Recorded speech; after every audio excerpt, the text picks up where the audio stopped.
The first scan came back wrong, and Tobruk Voss froze with his hand still on the console. 60,000 years of cataloguing told him exactly what this world should be. The Vethrin Concord's own archive, carried forward through 400 generations of cataloguing officers, was unambiguous. Designation Sol 3. Status: dead.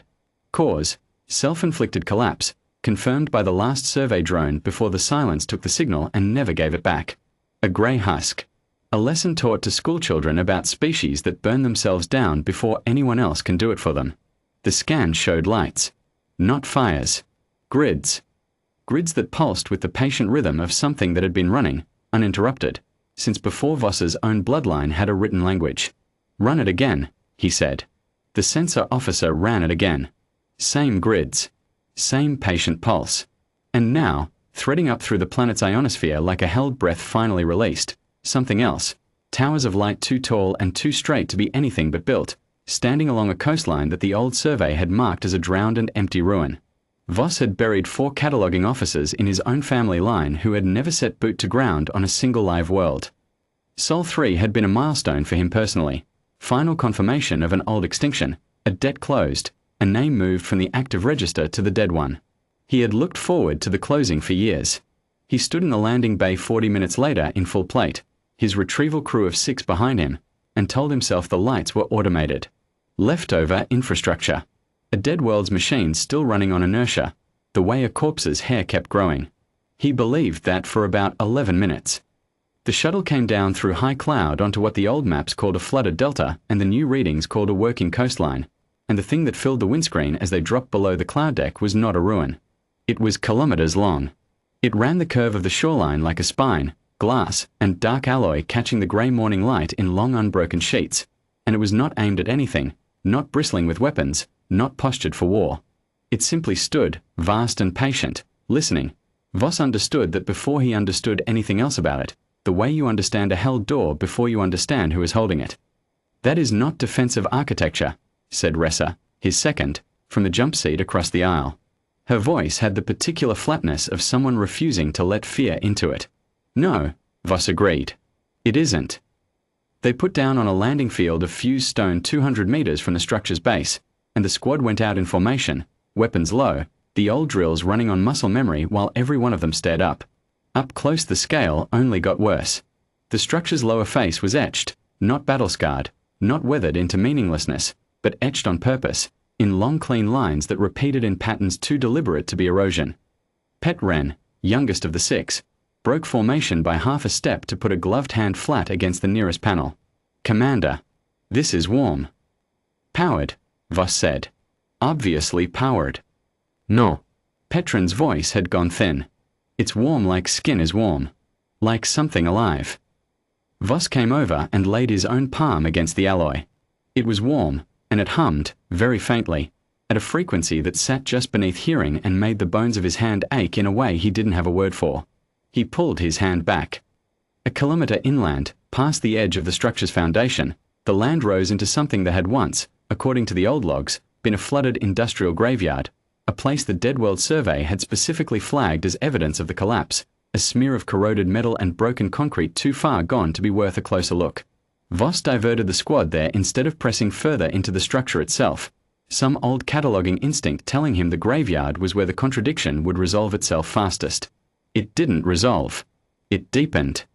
The ruins were still there. He could see, walking through them, exactly the shapes the old drone footage had shown, the broken towers, the rust-streaked frames, all of it preserved with a precision that no natural decay produced.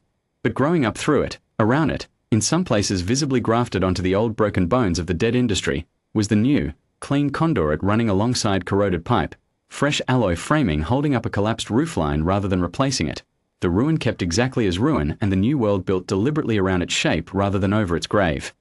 They didn't clear it, Ressa said, crouching by a rust-eaten support beam that now had a smooth dark cable running directly through a hole worn in it by 60,000 years of corrosion.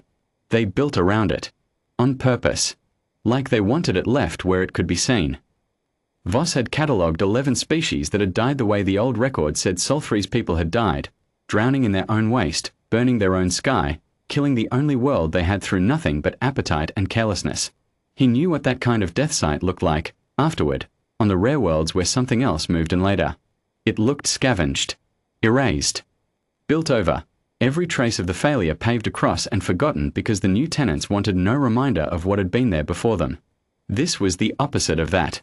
This was a graveyard kept on display, on purpose, with new and clearly far more capable structure curling protectively, almost reverently, around its bones. They didn't forget what happened here, Voss said slowly. They built their entire recovery around remembering it. He didn't understand yet what that meant. He understood it 40 minutes later, when the squad crested the last rise of the old industrial zone and the wide listening structure resolved, at last, not into a fortress and not into a shrine, but into a message, because cut into the long unbroken face of the structure, in characters too large to read from the ground and clearly meant to be read from orbit, from exactly the angle a returning ship would use on its final approach, ran a single inscription in the old pre-collapse alphabet, that the Concord's archive had on file from intercepted transmissions centuries dead.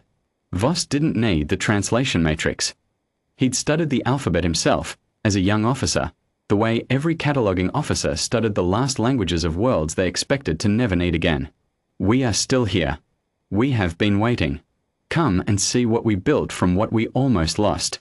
He stood reading it for a long time. Behind him, his squad had gone quiet in a way that wasn't fear anymore. It was the particular silence of people recalculating everything they thought they understood about why they had come. The figure that came to meet them did not come armed, and did not come hurried. She was old, older than Voss had braced for, white-haired, moving with the careful economy of someone who had long since stopped wasting motion. She wore no uniform he recognized, only a dark coat against the coastal wind, and she stopped 20 paces off and studied the six of them with an attention that felt less like fear and more like recognition, the way you might look at a photograph of someone you'd been told about your whole life and were finally seeing in the flesh. "You're Vethrin," she said. Not a question. Cataloguing class, by the plate pattern. I didn't think the Concord still ran cataloguing missions out this far. I thought you'd have written us off by now. Voss found his voice with effort. We logged this world as dead. 61,000 years ago, by our calendar. I know. She nodded, unhurried, as if confirming something she'd long since made peace with. We logged it that way too, for a while. We almost made it true. Who are you? Myra Okanidolin, Watchkeeper, last of the line that's kept this array running since before my grandmother's grandmother was born. She glanced past him, at the structure rising behind, at the careful ruin it had been built around. We've had this conversation ready for a long time. Longer than any of us, honestly, expected to need it. Ready for us, Voss said. Specifically. Ready for whoever came back to see what was left. Her eyes came back to him, steady. You weren't the only ones who logged us as finished, Commander. We logged ourselves that way too, for a while, after the collapse. We had a world on fire and no agreement on how to put it out, and for about 2 centuries it looked exactly like the ending your archive recorded. What changed? Nothing dramatic. No miracle, no last stand, no genius with one good idea. She said it almost gently, as if she'd anticipated the question and wanted to take the drama out of it before he could build a story around it. We just stopped waiting for one. We picked up what was left, agreed, slowly, badly, over generations, to stop spending ourselves on the wrong things, and we built. Not for war. We had no enemy in front of us, not for a very long time. We built because we intended to still be here when someone finally came to check, and we wanted them to find something worth finding instead of an excuse to feel sorry for us. Voss looked back at the structure, at the deliberate ruin kept whole inside its foundations. The graveyard. You could have cleared it. Hidden the failure. We could have. Myra followed his gaze. We decided not to. A people who hide their worst chapter usually go on to repeat it. We kept it where every child who grows up here has to walk past it on the way to the array. We wanted it remembered exactly as hard as we wanted the recovery remembered. Both halves are the truth. We only tell half a story when we are ashamed of the other half, and we ran out of patience for shame a long time ago. Why an array? Why build to be seen from orbit, specifically? Why aim it at the sky at all if you had no enemy? Because someone left. For the first time something moved under her steadiness, not anger, something quieter and harder to name. Your kind, or kind enough to it, the old survey ships, the ones that logged us and moved on without a second look. You wrote us off and you left, and you never came back to check, not once, in 60,000 years. That's not a small thing to do to anyone, Commander. We decided that whoever eventually did come back, and we always believed someone eventually would, was going to find a world that had spent every one of those years getting ready to be seen properly. Not erased. Not forgotten. Seen. The array isn't aimed at an enemy. It's aimed at exactly this moment. It's been listening for your kind of ship for longer than your own service record runs. Voss thought of his cataloguing line. 4 generations who had never once questioned the closed file on Sol 3, who had taught their children that this was simply where the lesson ended. He thought of the closing he'd looked forward to, the debt he'd expected to mark settled. We came to confirm an extinction, he said. I know. Myra's expression didn't change, but something in her voice softened by exactly 1 degree. Not triumph, nothing so cheap as that, only the particular weight of a debt about to be set down after being carried a very long time. You can still file your report, Commander. Just file the true one. Sol 3 is not extinct.